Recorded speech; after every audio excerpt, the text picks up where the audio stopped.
Sa mga katek vloggers, mga subscribers, bago tsaka luma, mga supporters, mga dumaan, dumalaw at bumisita sa channel, lahat ng mga viewers, secret viewers at silent viewers, magandang araw. So meron tayo radyo dito at subukan nating i-restore ito iwan ko to nabaha. Ayan, so gamit ng mga syempre nasa probinsya tayo. Tapos sa lugar natin mga nagsasaka, mga mahirap na mga magsasaka, kaya ito yung isa sa mga pinaka-importante sa kanila, no. Kung meron lang sana tayo, pwede tayo magbigay, kaso wala rin tayo kaya wala, hanggang ito na lang yung maibibigay natin na tulong sa kanila, yung i-restore nila yung kanilang mga pinaka ah, importanteng bagay, importanteng gamit sa kanila, lalo na kapag nagsasaka sila, no. So ang problema nito, diba, parinig natin sa inyo pag sinaksak natin, sobrang ingay, halos hindi mo marinig yung radyo, yung sa AM band.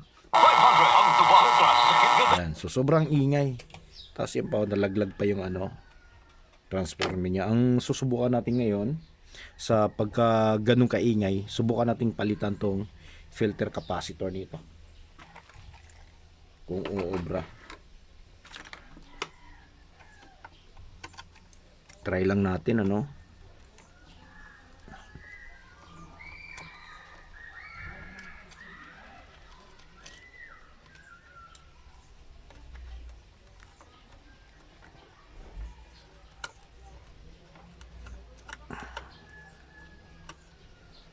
Okay. So ito, natin para marinig nyo nga pala, na ang problema nito ay sa mismo sa power supply, hindi sa pinakaano niya, yung siguro kulang ng filter. Kasi pag isusubok natin to sa battery, maririnig mo na tahimik to. Okay, saan ba yung to? Ito yung positive, tapos to yung negative. Yan. So yung naputol yung naputol yung negative. Okay, so dito na lang natin, dito kasi to, ayan, sa switch ng AC inlet. So gagawin natin, mag strip tayo dito, ayan, tapos kabit natin tong negative,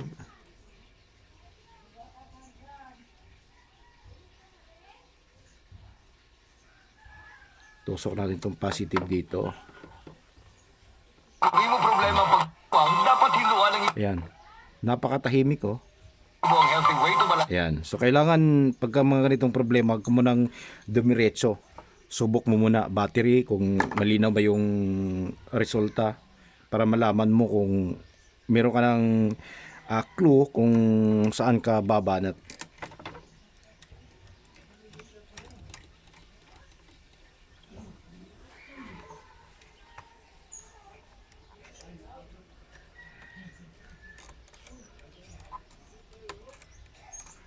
Nako, matigas yung napakatigas.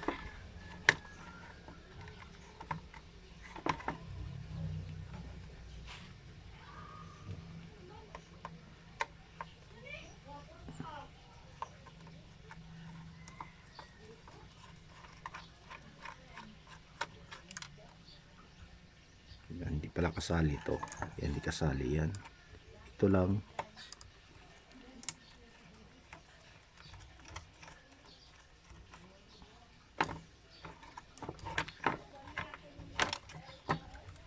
Ayan siya.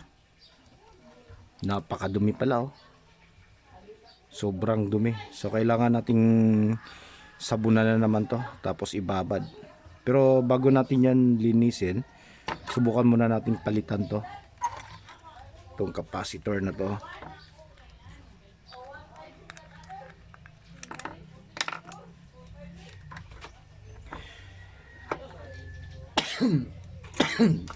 Excuse me.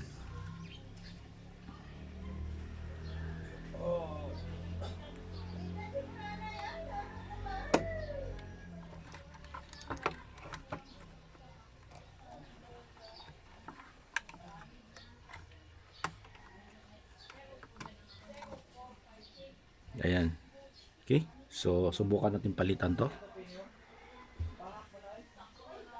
So, wala tayong 1,000 microfarad. So, subukan na lang natin sa ano, 2,200.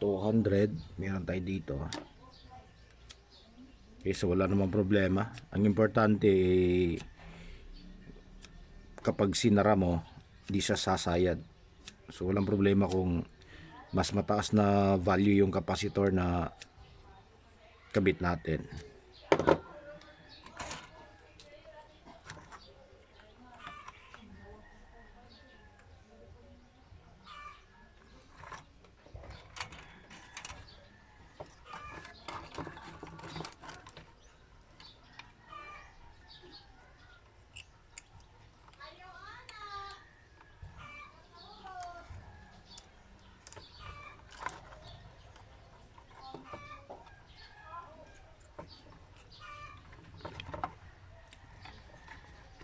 So, okay, so testing lang naman to.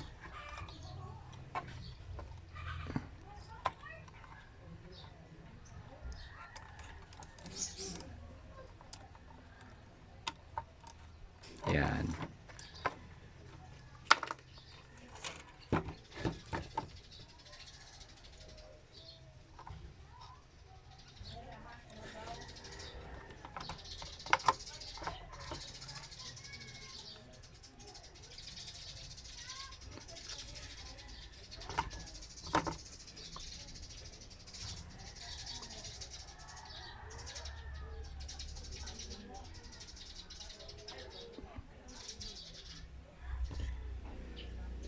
So, medyo pangit yung manghinang natin.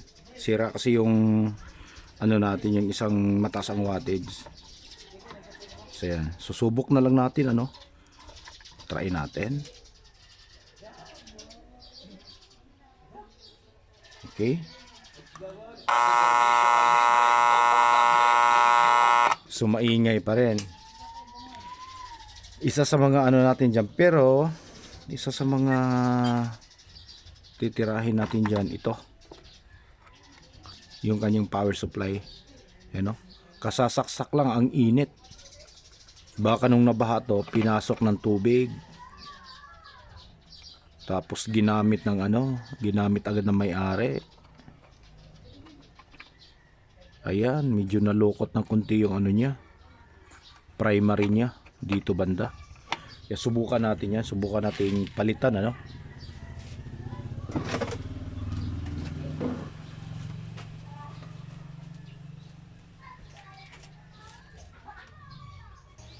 Okay, so ito yung try natin, palit. Palitan natin dito.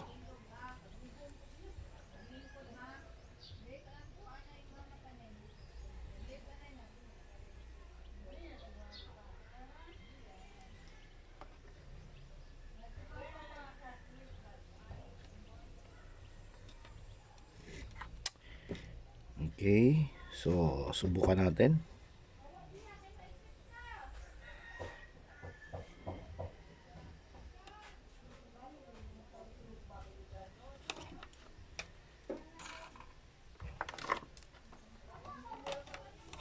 Tapos saksak natin.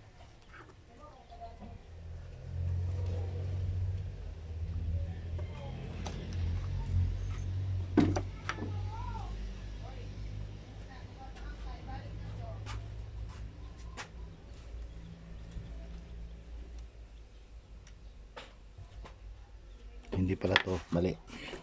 Dito pala sa kabila. Yun, dito. Saan ba yun? Hanapin natin. Ito, positive, negative. Yun. Direkta natin dito. Okay. Tingnan natin. Yan.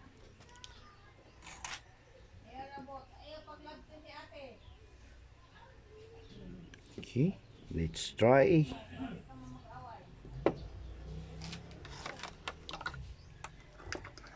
Gusto na ko may ipangko tinuod mga milaya siya. Og Okay? So nagno-normal siya. Tuman, iimtak man na iyang mga butang, maimtak. So ibig sabihin, yung problema ito lang. Yan, siguro pinasok ng tubig. Kaya hindi na maganda yung ano niya. Masyadong mataas na yung ripple niya. Siguro yung winding nito ay meron ng lamat sa loob. Ayan. Kaya kapag tumunog siya, sobrang ingay na. Sobrang ingay, tapos kahit na bagong saksak lang, umiinit na. Hindi naman dapat na pagsaksak mo umiinit ka agad to. So ito na ngayon siya, no? Normal na. Oh. Yung pinalitan na natin ng iba.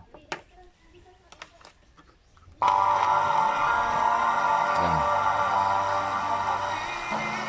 Si Dina Masuhay ni Agi og mild stroke mao.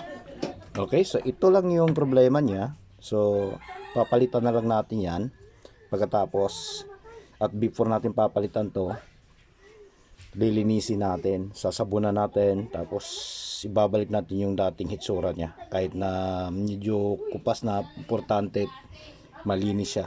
Okay, so hanggang dito na lang siguro tayo. Ito lang muna yung update natin ngayong araw na to. So maraming salamat, God bless, at bye bye.